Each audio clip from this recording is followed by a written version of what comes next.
में भी सकुचाती है।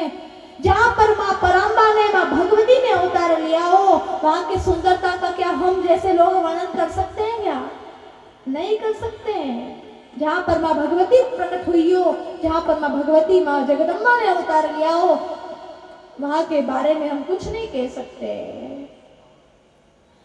हम बखान कर ही नहीं सकते। इतना सुंदर सजावट वहां हिमाचल जी ने करवाई, इतना सुंदर महल, जगह जगह तोरण द्वार सजे हैं, जगह जगह फूलवारें लटकी हुई है, जगह जगह इत्र की खुशबू आ रही है, जगह जगह रंगोली बनी हुई है, क्योंकि वहां मां पराम्बा ने अवतार लिया है, पराम्बा का विवाह है।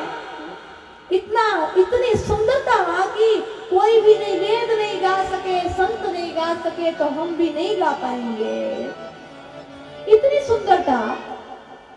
अब बारात नजदीक आ गई,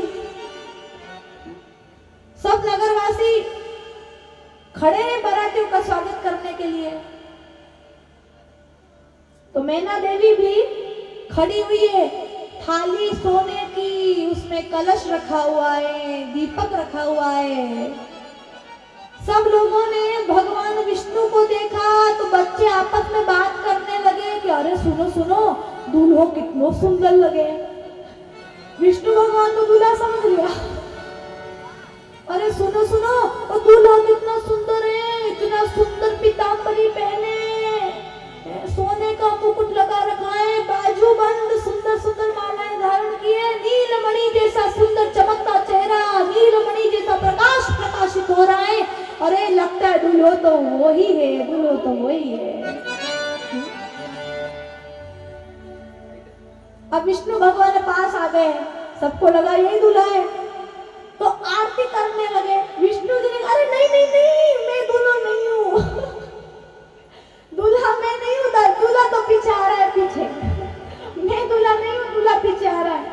लोगों ने सोचा कि अच्छा ये दूल्हा नहीं है, अरे लगता है दूल्हे के कोई भाई दिखते हैं। अरे जब भाई इतने सुंदर हैं तो वो भाई कितना सुंदर होगा, सोचो। अब पीछे आए ब्रह्मदेव, उनको दूल्हा समझ लिया। अरे इतने सुंदर, लगता है यही दूल्हा होंगे, लगता है इन्हीं के साथ पार्वती जी का विवाह होगा, यही दूल्हा होंगे। अब ब्रह्मदेव आगे आए, उनकी आरती करने लगे। अरे नहीं नहीं, मैं दूल्हा नहीं हूँ, मैं नहीं हूँ दूल्हा, दूल्हा तो पीछे आ रहा है।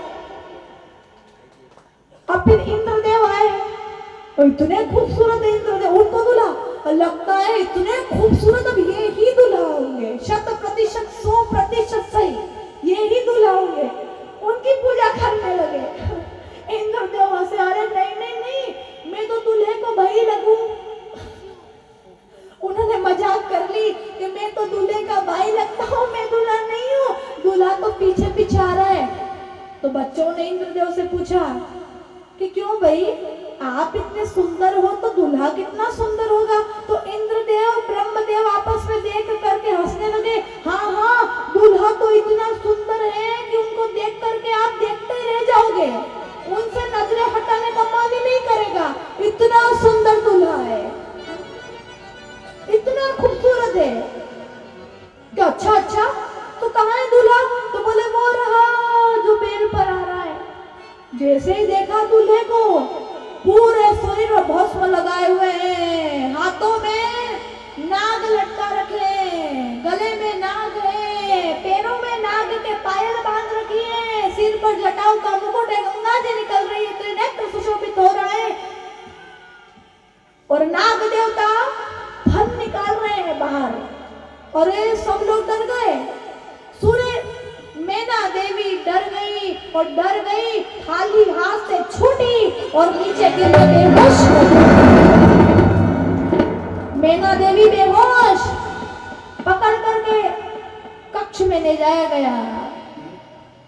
मैना देवी को बहुत देर बाद होश आया, और होश आने के बाद में होश आने के बाद में उन्होंने कहा पार्वती जी को कि बेटा,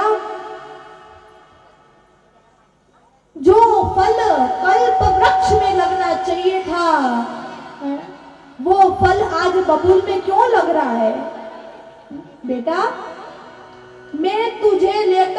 पहाड़ से नीचे गिर जाऊंगी, मैं तुझे लेकर के अग्नि में जल जाऊंगी, लेकिन ऐसे अमंगलधारी वेश के साथ, ऐसे दूल्हे के साथ मैं तेरा विवाह कभी नहीं कर सकती, नहीं करूंगी। तू भले आजीवन कुंवारी रह जा बेटा, लेकिन ऐसे वर के साथ मैं तुझे कभी तेरा ब्याह नहीं होने दूंगी। कि परमपिता परमात्मा ने ऐसा क्यों किया? तुझे तो इतना सुंदर बनाया और तेरे दूल्हे को इतना अशुभ बनाया, तेरे दूल्हे को बिल्कुल भी सुंदर नहीं बनाया। ये भगवान ने क्या किया? तो माता पार्वती ने समझाया, मां ऐसा मत कहो, व्यक्ति का जन्म कर्म से होता है और मृत्यु भी कर्म से होती है। और कहा कि मां, मेरे ललाट में अगर दुख लिखा होगा तो मैं दुख पाऊंगी, और सुख लिखा होगा तो मैं सुख ही पाऊंगी। मां, जो मेरे नसीब में होगा मुझे वही मिलेगा, तो चिंता मत कर। मैना देवी रोने लगी, बेटा मैं नहीं कर सकती, मैं जल जाऊंगी तुझे लेकर के, पहाड़ से नीचे गिर जाऊंगी, पर ऐसे दूल्हे के साथ में कैसे तेरा ब्याह कर दूं? कि नारद जी वो दूसरों की खुशियों को देख नहीं सकते हैं, दूसरों के हर्ष को देख नहीं सकते हैं। आज उन्होंने तुझे तपस्या करने के लिए कहा था और तूने आज ऐसे अमंगलधारी के लिए तपस्या की। तू इतनी सुंदर, तुझे परमात्मा ने सुंदर बनाया, तो उसे सुंदर क्यों नहीं बनाया? जो फूल कल्प वृक्ष में लगना चाहिए था बबूल में लग रहा है। नारद जी दूसरों की खुशियों को देख नहीं सकते हैं। ऐसा क्यों किया उन्होंने? कि उनके पास तो संपत्ति भी नहीं है, उनके पास सुख सुविधा नहीं है, उनके पास पत्नी भी नहीं है। अरे बाज औरत क्या जाने प्रसव की पीड़ा को। मैना देवी कह रही है कि बाज औरत क्या जाने प्रसव की पीड़ा, तो ना उनके पत्नी है ना बच्चे हैं, उनको क्या पता मेरे ऊपर क्या बीत रही होगी, क्या बीत रही होगी मेरे ऊपर। ऐसे वर के लिए तुझे तपस्या करने के लिए उन्होंने भेजा। तो नारद जी और हिमवान जी, सप्त ऋषि सब आए मैना देवी के पास और समझाया कि देवी तुम चिंता मत करो, तुम्हारी बेटी साधारण लड़की नहीं है, तुम्हारी बेटी साधारण नहीं है, तुम्हारी बेटी तो जगत की माँ है, और आप उसे बेटी समझने की गलती कर रही हैं। ये जगत की माँ है और इसका विवाह भगवान शंकर से ही होगा, क्योंकि जगत माता का विवाह जगत पिता से ही हो सकता है। नारद जी ने बताया मैना देवी को कि मैं तुम्हें बता दूं, पहले ये सती थी, पहले भी इन्हीं का विवाह शिव जी के साथ हुआ था। ये सती थी, नहीं मानी, मन में संदेह उत्पन्न हो गया था, नहीं मानी। सीता जी का रूप धारण किया और सीता जी का रूप धारण करने के बाद में चली गई भगवान की, राम जी की परीक्षा लेने के लिए। तो शिव जी ने इनका त्याग कर दिया था। और दूसरी बार कि दक्ष प्रजापति इनके पिता के यहाँ गई, अपने पति का अपमान होते हुए देखा और योगाग्नि में अपने शरीर को जलाकर भस्म कर दिया। तो इन्होंने मरते वक्त वरदान मांगा था कि जन्म जन्म में मेरा शिव जी के चरणों में अनुराग रहे। तो ये ही सती पार्वती बनकर के आई है, ये शिव जी की ही है। माँ तो कुछ भी कर ले, जगत माता है और जगत माता का विवाह जगत पिता से ही हो सकता है। विवाह तो उन्हीं से होगा। बात समझ में आ गई, मैना देवी प्रसन्न हो गई, सभी लोग प्रसन्न हो गए और थोड़े समय में पूरे नगर भर में ये प्रचार हो गया कि ये बात थी।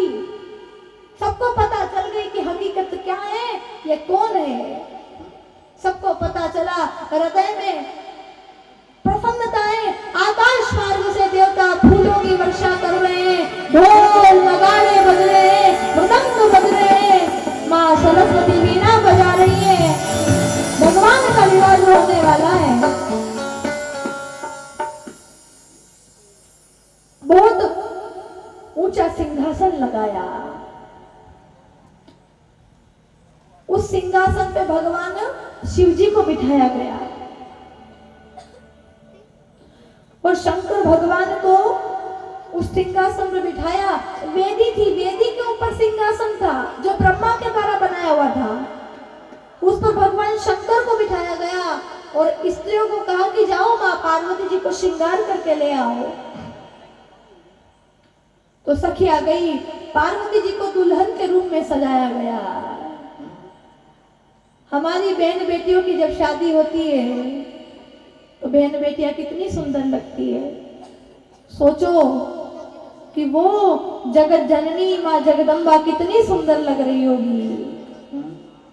वो जगत जननी जगदम्बा कितनी सुंदर लग रही होगी, जरा विचार करके तो देखिए, कितनी सुंदर लग रही होगी। सखिया लेकर के आई। अब माँ पार्वती जी को शर्म लगे, माँ पार्वती जी को भगवान शंकर के पास में बिठाया गया। लेकिन माँ पार्वती भगवान शंकर के चरणों को देख रही है। कर्पूर गौरम करुणावतारम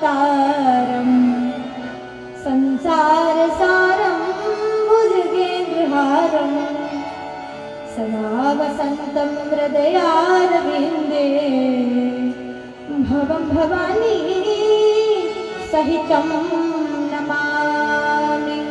पास में बिठाया। हिमवान ने माँ पार्वती का हाथ पकड़ा, भगवान शंकर माँ पार्वती का हाथ पकड़ा, उस पर कुशा रखी, जल छिड़का और भगवान शंकर के हाथों में माँ पार्वती जी का हाथ रख दिया। ब्राह्मण देवता वेद ध्वनि मंत्र उच्चार करने लगे और इस प्रकार दोनों का विवाह हुआ और भगवान शंकर ने माँ पार्वती जी का पानी ग्रहण कर लिया। बोले शंकर भगवान पानी ग्रहण जग कीन महेशा, ये शिव शंकर जय भोला।